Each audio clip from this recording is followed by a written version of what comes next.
بعد انقطاع طويل دام لأكثر من 3 أشهر بسبب انشغالي بأمور الهجرة إلى كندا، أعاود بث الفيديوهات هذه التي تتحدث عن فن الصياغة والنقش والتطعيم بالمينا. بهذا الفيديو الجديد والقصير سوف نتحدث عن الكنز الآشوري باختصار شديد، وكما تحدثنا في الفيديو السابق عن الكنز السومري وبإيجاز شديد أيضا، لأنه ببساطة لا يمكننا الحديث عنهما بالتفصيل، فهذا يتطلب منا ساعات طويلة من الشرح والتوضيح. ثم أن مثل هذه المواضيع التاريخية هي ليست من صلب واختصاص هذه الفيديوهات الفنية التي تهتم بالجانب الفني والتقني والجمالي فقط لفن الصياغة والنقش والتطعيم بالمينا، ولكن واجب علينا أن نسلط الضوء على الكنوز الرائعة والثمينة والفريدة لحضارة بلاد ما بين النهرين، ومن بينهما الكنز السومري والكنز الآشوري. ومستقبلا سنبث فيديوهات فيها نتحدث بالتفصيل عن جمالية وقيمة وأهمية وتطور فن الصياغة والنقش في حضارة بلاد ما بين النهرين. وهنا بهذا الفيديو القصير سنعقد مقارنة بسيطة بين الكنز السومري والكنز الآشوري، وذلك بسبب أهميتهم من الناحية الفنية والتقنية والجمالية والتاريخية. يعتبر الكنز الآشوري من بين 4 كنوز عالمية هي الأجمل والأضخم والأثمن من بين كل الكنوز الآثارية المكتشفة في العالم ولحد اللحظة، وهي أولا كنز دوماس أوريا أو قصر نيرون أو البيت الذهبي، وعثر عليه مجموعة من فناني عصر النهضة في إيطاليا. ثانيا كنز مقبرة الملك توت عنخ آمون، اكتشف في مصر عام 1923. ثالثا كنز باكتيريا، اكتشف في أفغانستان عام 1978. رابعا كنز نمرود أو الكنز الآشوري، واكتشف في العراق عام 1988.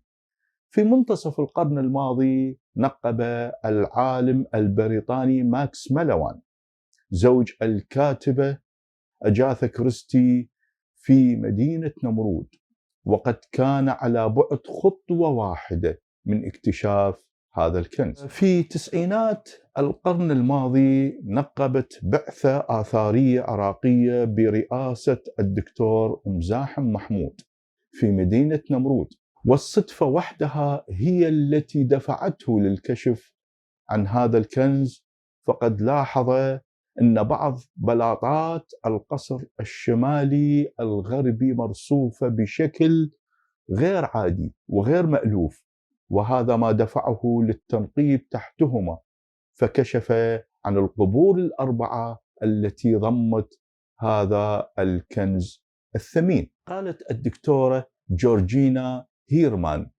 في معهد التراث بجامعة لندن بخصوص الكنز الآشوري أن الطريقة التي صنع بها كنز نمرود كانت متطورة بشكل مذهل، وعندما عرض هذا الكنز على مجموعة من المختصين قالوا أن التقنية التي استخدمت في صناعة هذا الكنز لا يتجاوز عمرها 3 إلى 4 قرون من الآن، ولكنهم اندهشوا حين علموا أن عمر هذا الكنز حوالي 28 قرن. أهم الفروقات المهمة بين الكنزين هي الآتي: اكتشف الكنز السومري العالم البريطاني ليونارد ويلي في مدينة أور السومرية في عشرينات القرن الماضي، وعمره حوالي 2500 عام قبل الميلاد.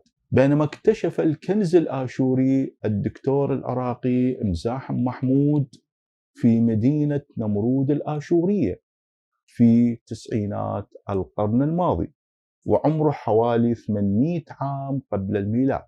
عثر على الكنز السومري في المقبرة الملكية، وتحديدا فيما يسمى بحفرة الموت العظمى، المكونة من آلاف المقابر الفردية و16 قبر ملكي جماعي. بينما عثر على الكنز الآشوري في 4 قبور ملكية تحت أرضية الجناح الملكي وجناح الحريم للقصر الشمال الغربي للملك آشور ناصر بال الثاني. ينسب الكنز السومري لعدد من الملكات والملوك، من بينهم الملكة بوآبي أو شبعاد والملك مسكلام دوك. بينما الكنز الآشوري ينسب لملكات آشوريات فقط دون أي ملك آشوري، فالملوك الآشوريين كانوا يدفنوا في مدينة آشور حصرا، أما الملكات الآشوريات فكن يدفن تحت أرضية القصور فقط. تعود قبور نمرود الأربعة التي تضم الكنز الآشوري للملكات، وهن يابا، بانيتو، حما، وأناتاليا. توزعت أعمال الكنز السومري بين 3 متاحف عالمية، وهي المتحف العراقي ومتحف لندن ومتحف جامعة بنسلفانيا في أمريكا. بينما جميع أعمال الكنز الآشوري فهي موجودة بالعراق فقط.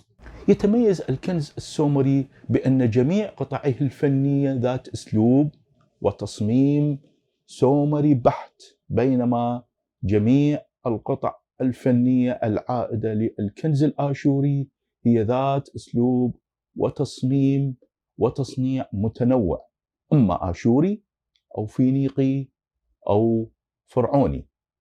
يتميز الكنز السومري بأنه أكثر تنوعا من حيث الشكل والحجم والنوع والوظيفة والخامة، فهو يضم عدة أنواع من الأسلحة والآلات الموسيقية والأواني والإكسسوارات والتماثيل والقطع الفنية المتنوعة والمتعددة.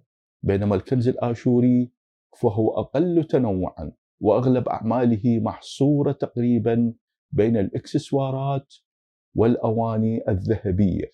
وزنه التقريبي حوالي 47 كيلوغرام من الذهب، وعدد قطعه حوالي 650 قطعة فنية متنوعة الأشكال والأحجام، وأهم قطعه الأقراط، الأساور، الخلاخل، الخواتم والحلي، السلاسل، المعلقات، الملابس المزخرفة بالحلي، أطواق وأشرطة الذراع ومشابك الشعر، مرايا، ديادم، وهي عبارة عن عصابة ولكن من الذهب وليس من القماش، الأختام الذهبية، وأهمها ختم الملكة حما، ويعتبر قطعة فنية فريدة بجمالية النقش، فقد نقش عليه ببراعة وإتقان ودقة صورة الملكة حما وهي تتعبد أمام الآلهة وهي جالسة على أسد وخلفها صورة عقرب. لكن أهم ما يميز الكنز الآشوري هو وجود التاج أو الإكليل الذهبي، ووزنه حوالي 1 كيلوغرام من الذهب، وحجر اللازورد، وقطر حوالي 24 سنتيمتر، ويعود للملكة حما. وأهم ما يميز هذا التاج هو وجود الزهور والأوراق وعناقيد الذهب وكائنات مجنحة. في الفيديو القادم سنتحدث عن أهم الفروقات بين النقش الآلي والنقش اليدوي وأهم أنواعهما. ترقبونا في الفيديو القادم، مع خالص تحياتي. شكرا جزيلا.